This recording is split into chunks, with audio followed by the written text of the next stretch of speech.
ठीक है सर, आप लोग कार्यक्रम आगे बढ़ाइए। जय जय जय जय जय भीम, जय जय जय जय जय भीम, जय जय जय जय जय भीम।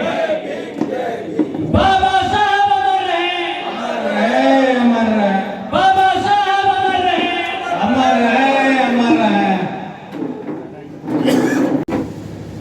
और रुपेश उरांव सर हैं, और आप विजयानंद सर हैं, और साथ में राजेश सर हैं। सभी एक साथ आएंगे और माल्यार्पण का कार्य करेंगे। और बाकी से और लो सर फिर से भी मैं निवेदन कर रहा हूँ, वे भी साथ में आए। उमेश सर हैं।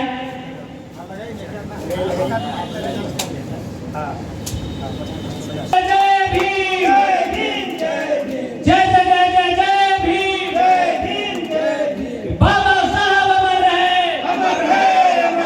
बाबा साहब अमर रहे, बाबा साहब अमर रहे। सत्येंद्र सर जी और आज के कार्यक्रम के मुख्य अतिथि के रूप में सीओ साहब और इस कार्यक्रम में उपस्थित फौदार राम सर, राम परवेश सर और सभी शिक्षकगण और महिलाएं और सभी भाइयों एवं बहनों, आज हम लोग ऐसे महान विभूति के जन्म दिन के दिवस मना रहे हैं, जो हम लोगों को तमाम उपस्थित या तमाम भारत के लोगों के लिए इन्होंने जो अधिकार देने का काम किया और जिसके बनाए हुए रास्ते पर आज तमाम लोग हम लोग चल रहे हैं। इन्होंने सबसे पहले मैं बाबा भीमराव अंबेडकर जी को सत सत नमन करता हूं कि आपने काफी संघर्ष करके आज तमाम नागरिकों को एक जीने का, चलने का, रहने का, खाने का अधिकार जो देने का काम किया, वह बहुत ही सराहनीय है। और नहीं तो मैं यह भी यही उम्र में हम लोगों ने देखने का काम किया कि आज जो अमीर वर्ग के लोग थे वो गरीबों को कैसे शोषण करते थे, वह भी है कि हम लोग कुछ क्षण देखने को मिला है।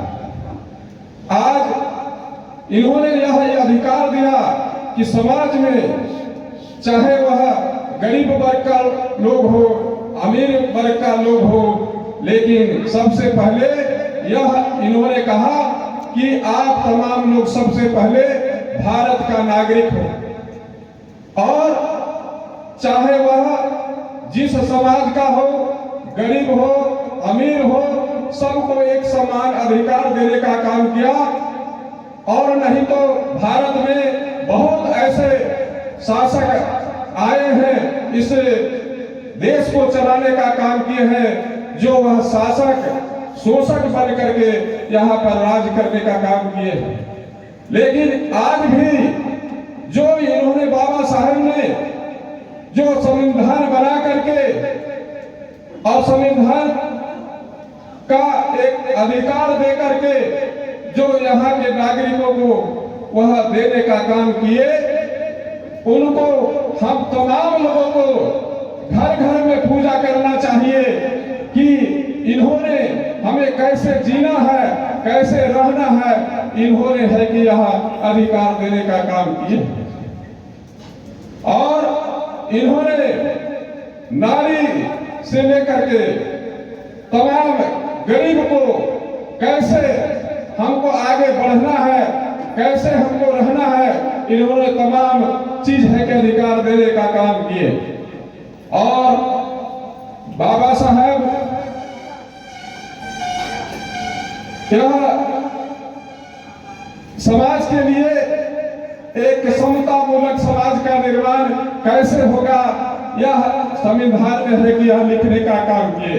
इन्होंने जो नारा दिए कि सबसे पहले शिक्षित बनो, जब शिक्षित बनेगा तो जो ये बनाए हैं, जो इन्होंने लिखा है, जब शिक्षित होगा तभी वह पढ़ेगा और समझेगा कि क्या मेरा अधिकार है और मेरा कर्तव्य क्या है। और जब शिक्षित होगा तो वह संगठित होगा, और संगठित जब होगा तो है कि जो इन्होंने बनाए हैं उसके लिए भी काफी संघर्ष करना होगा, तभी वह लागू हो सकता है। नहीं तो अभी भी ऐसे अमीर लोग हैं जो इन्होंने बनाए हैं, वह पूर्ण रूप से लागू होने नहीं देना चाहते हैं।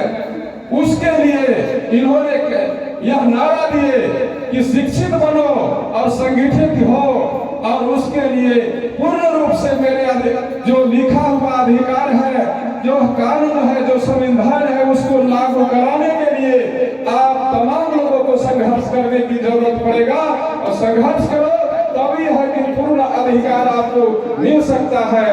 इसलिए मैं तमाम है जो आप स्कूल में भी पढ़ाते हैं तो बच्चे या बच्चियां हो या संविधान के बारे में निश्चित रूप से है कि उनको क्लास लेकर के उनको बताने का काम करे।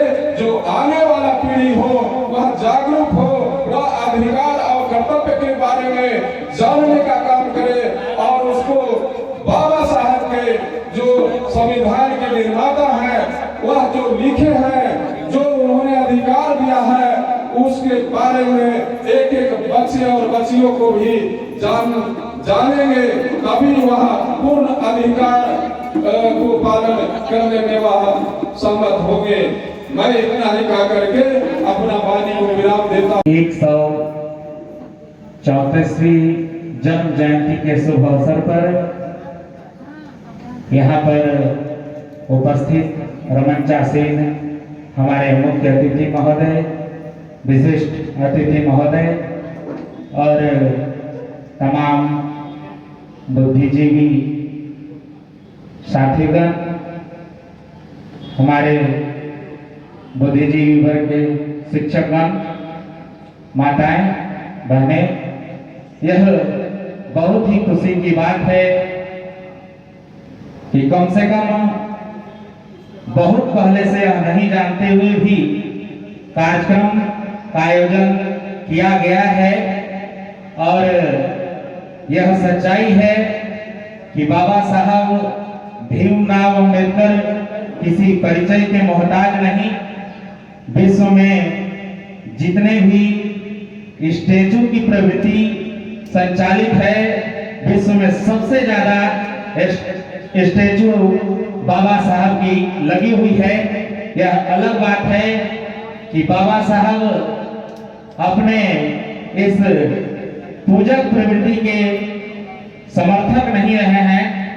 उनका जो विचार रहा है वह पूजा की नहीं रही है, बल्कि बाबा साहब पूजने से नहीं, बाबा साहब का विचार का विस्तार होगा उन्हें पढ़ने से।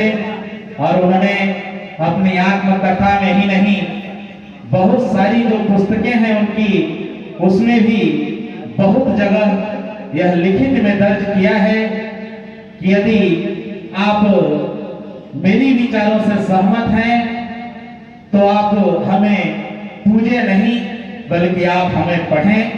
और निसंदेह विचारों का जो प्रसार है वह पढ़ने और जानने से ही होता है। लगातार यह जो कारवां है वह बढ़ता ही जा रहा है, ऐसी कोई बात नहीं। यह अलग बात है कि कुछ ऐसे स्थलों पर हम थोड़ी कमी महसूस करते हैं जो या तो उनकी जानकारी की अभाव में हो जाए या फिर लोग सामने आने में उस तरह की कमजोरी महसूस कर रहे हों। लेकिन यह शख्सियत, यह महामानव जिनका हम जन्म जयंती मना रहे हैं, न तो वह फ्रेमों में दर्ज होने वाली है और न ही उन्हें कोई अपने वक्तव्यों से प्रकट कर सकता है, क्योंकि वाणी छोटी हो जाएगी। डॉक्टर बाबा साहब के वर्णन में कोई इनका वर्णन नहीं कर सकता। विश्व के महानतम विभूतियों में भी बाबा साहब आज भी सबसे सर्वोच्च शिखर पर मौजूद है और लगातार रहेंगे, ऐसा ही सभी जानते हैं और यही महसूस भी करते हैं। डॉक्टर भीमराव अंबेडकर के सपनों को हम कैसे आगे बढ़ा पाएंगे, उसका जो मुख्य उद्देश्य है हम उसकी पूर्ति कैसे कर पाएंगे। हम संघर्ष कर रहे हैं कि समाज का जो समता मूलक समाज की जो कल्पना बाबा साहब के द्वारा की गई है वह मूर्त रूप कैसे पकड़ेगा। तो निसंदेह जो वर्ग लगातार समाज से दूर किया जाता रहा था, शिक्षा से जो लगातार वंचित रखे गए थे, अब शिक्षित होने के साथ ही हमारे समाज में वह रोग जिसका डर बाबा साहब को अवश्य था कि कहीं यह समाज शिक्षित होने के साथ संगठित होने में समय तो नहीं लगा देगा और वह नारे भी मिलता है, लेकिन इससे जरा भी चिंतित होने की हम लोगों की आवश्यकता नहीं है, क्योंकि बहुत ऐसे जगह है जहां बाबा साहब की जन्म जयंती इतने भव्य तरीके से मनाई जा रही है कि किसी भी महापुरुष की जयंती उतने भव्य तरीके से नहीं मनाई जाती है। अभी अभी आज के ही अखबार में मैंने देखा था कि जो ट्विन टावर बने हुए हैं उससे भी बड़ी मूर्तियों का निर्माण मुंबई, हैदराबाद, तिरुवनंतपुरम में 3 जगहों पर किया जा रहा है।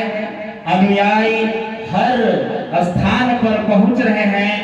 आवश्यकता है बाबा साहब के विचारों के साथ हम कितने सबल होकर खड़े हो पा रहे हैं। यह अलग बात है कि सामाजिक ताना-बाना के बीच में कुछ परिस्थितियां ऐसी आ जाती है जो समता मूलक समाज बनाने में बड़ी बाधक सिद्ध होती है। जरूरत हमारे समाज के उस शिक्षा में है कि हम उस बाधाओं को किस प्रकार से पार करते हैं और किस तरह से उस विचार को जो निश्चित रूप से भारत को विश्व में सर्वोच्च बनाने की विचार के साथ खड़ी है। भारतीय संविधान जिसे बाबा साहब ने विश्व का सबसे सर्वोत्कृष्ट संविधान बनाकर जो देश को सौंपा है, वह किस दिन पूर्ण रूप से मूर्त रूप लेगा और समाज उस परिस्थिति में पहुंचेंगे, यह हम सबों के कंधों पर बहुत बड़ी जवाबदेही है। और निसंदेह यह आशा ही नहीं पूर्ण विश्वास भी है कि लगातार धीमा ही सही लेकिन लगातार चलते हुए समाज वहां अवश्य पहुंचेगा और बाबा साहब का वह सपना जिसका सपना उन्होंने संजो कर रखा है उसे पूर्ण करेगा और यह पूर्ण विकसित भारत में समता मूलक समाज के साथ हम सभी वह स्वरूप भी अवश्य उसका दर्शन करेंगे। हमारे बीच बहुत सारे वक्तागण